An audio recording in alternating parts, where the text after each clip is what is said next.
दोस्तों, कलयुग में हुआ एक और अद्भुत चमत्कार, जिसे सुनकर आप भी प्रभु श्री राम के चमत्कारों पर विश्वास करने लगेंगे। दोस्तों, आखिर क्या हुआ जब अयोध्या में अचानक प्रकट हुए साक्षात श्री विभीषण जी। ये नजारा जिन्होंने देखा उनके होश उड़ गए। रामलला प्राण प्रतिष्ठा से पहले अयोध्या मंदिर में कई चमत्कार हो चुके हैं, जिसमें गिद्धों का दिखना, भालुओं का दिखना, जिनमें से मां सरयू नदी का प्रकट होना शामिल है। लेकिन इस चमत्कार को अब तक का सबसे बड़ा चमत्कार कहा जा रहा है, जिसके पीछे की सच्चाई जानकर आपके पैरों तले से जमीन खिसक जाएगी। आखिर क्या है सच्चाई? क्या सच में रामलला के मित्र राजा विभीषण उनसे मिलने पहुंचे हैं? क्या विभीषण आज भी जीवित है? ऐसे कई रहस्यों से पर्दाफाश होगा आज की इसी वीडियो में। शुरुआत करने से पहले, अगर आप एक सच्चे सनातनी हैं और राम मंदिर बनने से बेहद खुश है, तो इस वीडियो को पूरा देखकर लाइक करें और कमेंट बॉक्स में जय श्री राम जरूर लिखें। दोस्तों, अयोध्या में रामलला की प्राण प्रतिष्ठा की तैयारी जोरों शोरों से चल रही है। 22 जनवरी को रामलला को गर्भगृह में स्थापित किया जाएगा। हर राम भक्त को इस दिन का लंबे समय से इंतजार था। दोस्तों, अयोध्या में 22 जनवरी से 25 मार्च तक कई कार्यक्रम आयोजित किए जाएंगे। इस बीच मंदिर के गर्भगृह का कार्य 24 घंटों चल रहा है। दोस्तों, राम मंदिर में रामलला की मूर्ति की प्राण प्रतिष्ठा 22 जनवरी को होगी। बिना प्राण प्रतिष्ठा के किसी भी मूर्ति की पूजा नहीं होती है। दोस्तों, सनातन धर्म में किसी भी मूर्ति की प्राण प्रतिष्ठा बहुत महत्वपूर्ण मानी जाती है। प्राण प्रतिष्ठा मूर्ति स्थापना के समय किया जाता है। किसी भी मूर्ति की स्थापना के समय उस प्रतिमा रूप को जीवित करने की विधि प्राण प्रतिष्ठा कहलाती है। प्राण शब्द का अर्थ जीवन शक्ति और प्रतिष्ठा का अर्थ स्थापना होता है। ऐसे में प्राण प्रतिष्ठा का अर्थ जीवन शक्ति की स्थापना करना या देवता को जीवन में लाना होता है। बिना प्राण प्रतिष्ठा के कोई भी मूर्ति पूजा के योग्य नहीं मानी जाती। मान्यता है कि प्राण प्रतिष्ठा के जरिए मूर्ति में जीवन शक्ति का संचार होता है और वह मूर्ति देवता के रूप में बदल जाती है। अर्थात अब साक्षात प्रभु श्री राम अयोध्या राम मंदिर में निवास करने वाले हैं। और अब जब स्वयं प्रभु पुनः अयोध्या आ रहे हैं, तो उनके परम मित्र व भक्त राजा विभीषण कैसे पीछे रह सकते हैं? क्योंकि जब प्रभु श्री राम ने रावण का वध किया था, लंका पर विजय पाई थी और पुष्पक विमान के द्वारा फिर से अयोध्या लौटे थे, तब प्रभु श्री राम के साथ विभीषण जी भी अयोध्या आए थे और कई दिनों तक अयोध्या में ही रुके और फिर लंका का राज्य संभाला। दोस्तों, प्रभु श्री राम की भक्ति उनके लिए बहुत भाग्यशाली साबित हुई, क्योंकि दोस्तों, जो राम की शरण में आ जाता है, उसका उद्धार निश्चित है। लेकिन दोस्तों, क्या विभीषण आज भी जिंदा है?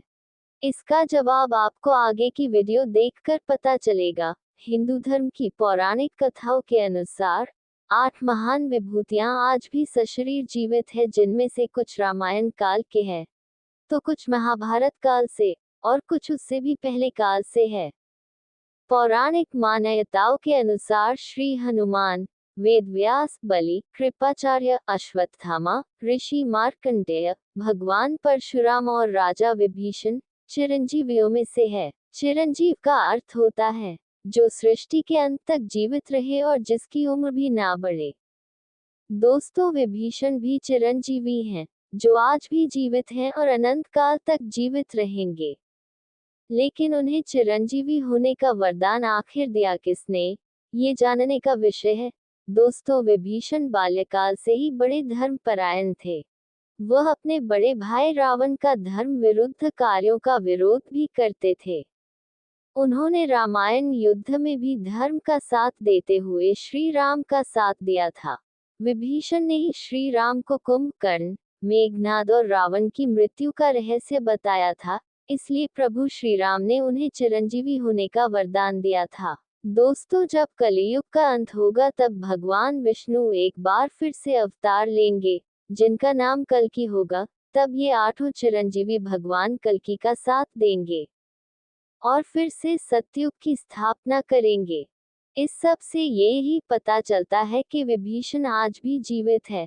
अब सवाल है कि उन्हें प्राण प्रतिष्ठा से पहले राम मंदिर में कब और कैसे देखा गया। दोस्तों, वीडियो में आगे हम जो आपको बताएंगे उसको सुनकर आपके होश उड़ जाएंगे।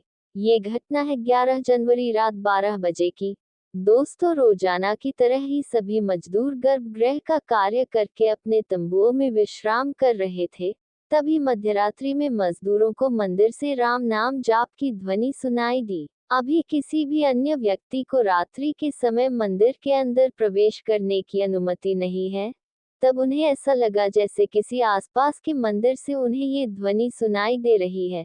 तो सभी मजदूर फिर से सो गए।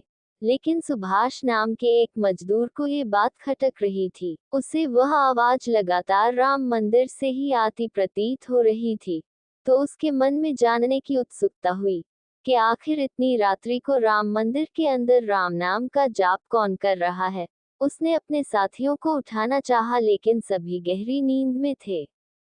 तब सुभाष अकेले ही राम मंदिर परिसर में पहुंचा। वह काफी दिनों से राम मंदिर का कार्य कर रहा था।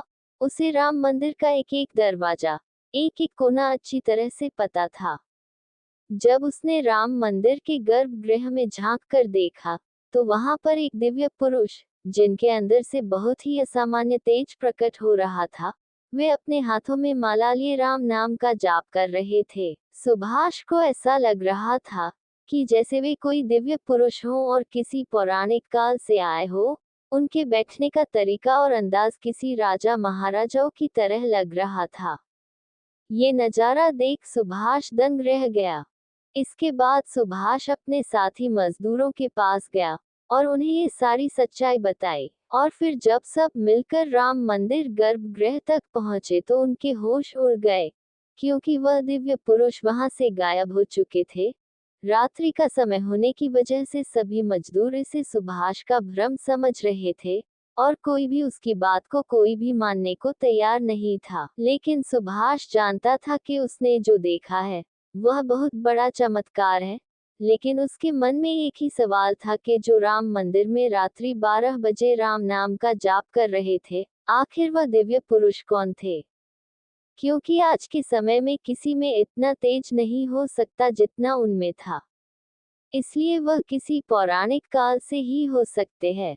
और अगर रामायण काल की बात करें तो केवल 2 ही शख्सियत है जिनके होने का दावा आज भी किया जाता है, जिनमें पहले है हनुमान जी और दूसरे है राजा विभीषण।